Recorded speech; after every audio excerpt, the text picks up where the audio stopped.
श्री हरदास जी ने मुस्लिम कुल में जन्म लिया था, मगर वो भगवान श्री कृष्ण के परम भक्त थे। हिंदू देवता के प्रति उनकी भक्ति देख गौराई काजी को ईर्ष्या हुई और उन्होंने हरिदास के खिलाफ बादशाह के कान भरे। फिर क्या चमत्कार होता है, सब देखकर दंग रह जाते हैं। सुनिए इस वीडियो के माध्यम से। जय श्री कृष्ण मित्रों, मुसलमान कुल में जन्म लेकर भगवान कृष्ण के परम भक्त हरदास जी कैसे बने, उनकी जीवनी कथा ये मैं आपको इस वीडियो के माध्यम से सुना रही हूँ। शांतिपुर के समीप एकांत स्थान में घास फूस की झोपड़ी में श्री हरदास जी रहते थे और निरंतर कुटिया से श्री भगवान नाम बाहर आता रहता था। वो निरंतर भगवान नाम जपते रहते थे। उस समय संपूर्ण देश में विधर्मियों का शासन था, बड़ा कठोर शासन था। बंगाल में तो विधर्मियों की सत्ता ही थी। वो अपने धर्म पर जोर देते थे कि हिंदू धर्म के अधिक से अधिक लोग इस धर्म को स्वीकार करें। ऐसा कठिन शासन था कि उनके फरमान के आगे कोई चूं भी नहीं बोल सकता था।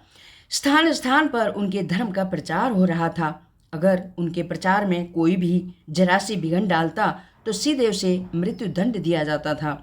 भयंकर से भयंकर पीड़ा युक्त दर्द दिया जाता था। इधर मुसलमान कुल में जन्म लेने के कारण और निरंतर भगवान का नाम रटने के कारण विधर्मियों के मन में बड़ी कुंठा हुई कि हमारे कुल में जन्म लेकर भी ये हिंदुओं के ठाकुर का नाम जपते रहते हैं।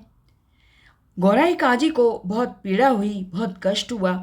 उसने पहले कुछ आदमी उनके पास भेजे कि उन्हें जाकर समझा दो, वो कृष्ण नाम छोड़ दें और कुरान शरीफ के अनुसार वो इस्लाम को स्वीकार करें। लेकिन वो कहाँ मानने वाले थे। उन्हें तो जिस नाम में आस्था हो गई थी उसे कौन हिला सकता था। फुलिया के आसपास मानो एक बादशाही शासन, एक गौराई नाम का काजी रहा करता था। उनसे इतना जलता था कि इतनी ईर्ष्या और इतनी घृणा करता था कि जब भी हरिदास के मुख से हरि नाम सुनता तो जलकर राख हो जाता। उसे लगता कि जो भी धर्म परिवर्तन यानी मुस्लिम से हिंदू बनना चाहता है उसकी तो हिम्मत बढ़ जाएगी। इनको ऐसा दंड दिया जाए कि फिर किसी भी व्यक्ति की हिम्मत ना हो हरिनाम लेने की। हरदास जी का जन्म मुस्लिम कुल में हुआ था, इसलिए काजी कहते थे कि ये काफिर है जो हिंदू धर्म के भगवान का नाम लेता है, इसका कत्ल कर देना चाहिए। हमारे धर्म के अनुसार सही यही होगा। लोगों ने पूरे राज्य में हरदास के खिलाफ आंदोलन चला दिया। राज आज्ञा हुई कि सैनिक उसे गिरफ्तार करके लाए। सैनिक वहां गए और हरदास को गिरफ्तार कर लिया गया और बादशाह के सामने हरदास जी को लाया गया।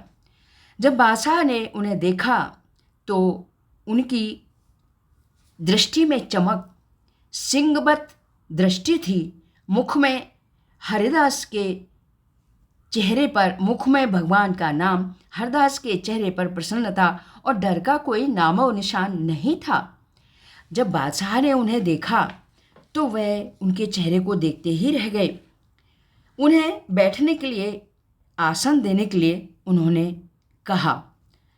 उन्होंने जिनको दंड देने की बात चल रही थी उन्हें बैठने को आसन दिया गया। हरदास जी बड़ी विनम्रता से आसन पर बैठ गए।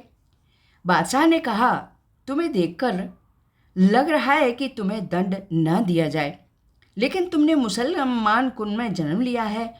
तुम जानते हो अल्लाह की बड़ी कृपा से मुसलमान कुल में जन्म मिलता है, पर तुम काफिरों के काम कर रहे हो। मुसलमान कुल में जन्म लेकर हिंदू धर्म निभा रहे हो, तुम्हें मुक्ति नहीं मिलेगी। क्यों? कुरान शरीफ के चलने के अनुसार तुम्हें, क्योंकि कुरान शरीफ के अनुसार चलने के अनुसार ही तुम्हें मुक्ति मिलेगी।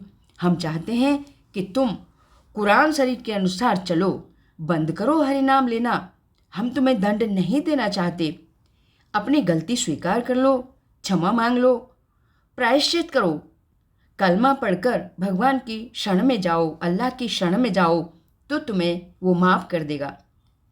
बादशाह की बात सुनकर हरदास जी हाथ जोड़कर बोले, महाशय आप अपने हिसाब से सही कह रहे हैं।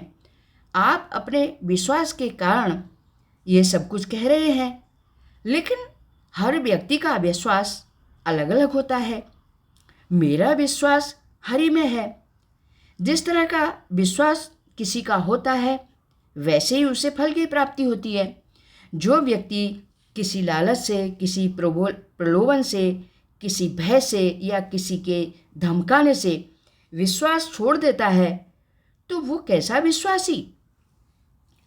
अपने मन से भय को निकालकर किसी प्रलोभन से ना डरते हुए निष्ठा में हमेशा रहना चाहिए। अगर किसी प्रलोभन से या भय से अपनी निष्ठा को छोड़ देता है, अपने विश्वास को छोड़ देता है, तो उसे मुक्ति जरूर नहीं मिलती।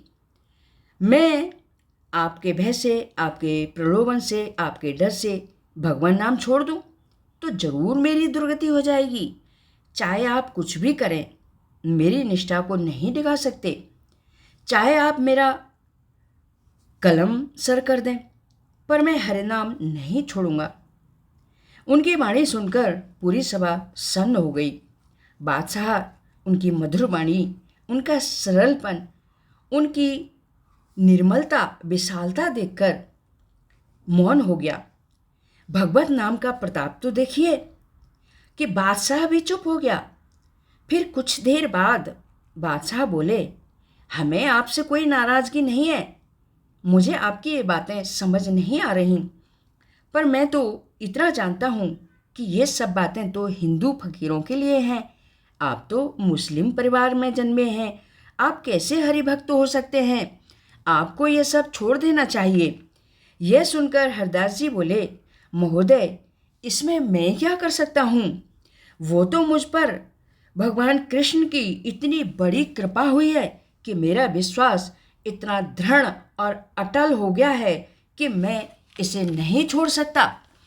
अब तो गौराई काजी और बादशाह ने सोचा, ये नहीं मानेगा, इसे दंड देना ही पड़ेगा।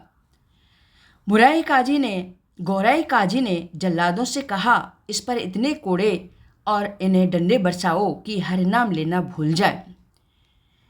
जल्लादों ने उन पर खूब कोड़े बरसाए, उन्हें खूब मारा और उन्हें मारते हुए घुमाया। असंख्यों कोड़े बरसे, उनका शरीर घायल हो गया। लेकिन हरदास जी मौन रहे और उनके मुंह से कुछ भी नहीं बोले और उनके मुंह से सिर्फ हरि नाम निकल रहा था। हरि नाम ही जप रहे थे, मुख से हर नाम चलता ही रहा। लोग उन्हें पीटते रहे और हरदास जी के मुख से हरि नाम निरंतर चलता रहा। हरदास जी ने भगवान से प्रार्थना की, हे प्रभु, इन्हें माफ़ कर देना। इन मूर्खों को तो पता ही नहीं है कि ये कर क्या रहे हैं। और प्रभु से प्रार्थना करते करते वो अचेत हो गए। अचेत होकर पृथ्वी पर गिर पड़े। जल्लादों ने सोचा कि ये मर गया है। उन्होंने बादशाह और गौराई काजी को सूचना दी कि हरिदास मर गया।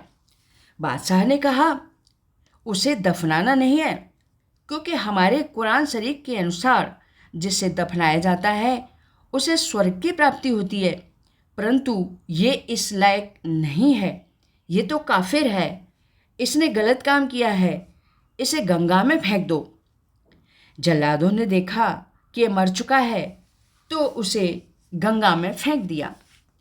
गंगा का मधुर और पवित्र स्पर्श पाकर हरदास जी को चेतना आ गई और वो फुलिया के घाट पर जाकर टकरा गए।